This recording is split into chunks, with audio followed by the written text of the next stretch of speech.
Usikubali kuishi maisha ya kuumia ili kuridhisha watu wengine, kwani maisha ni ya kwako mwenyewe. Kumbuka, hujaumbwa kuwaridhisha watu wengine, bali umeumbwa kutimiza kusudi la maisha yako. Kwa hiyo usifanye kazi ambayo huipendi ili kuwaridhisha watu wengine. Badala yake, fanya kazi unayoipenda ili kufurahisha moyo wako. Usiingie kwenye mahusiano ambayo sio sahihi ili kufurahisha watu wengine.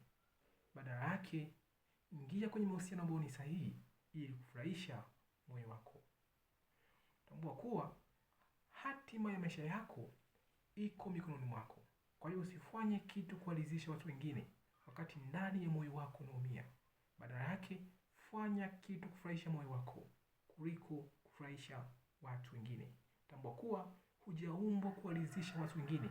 Badala yake, umeumbwa kutimiza kusudi la maisha yako. Bila kusahau, mafanikio yako ndiyo furaha yangu. Asanteni sana kunisikiliza, na Mungu awabariki.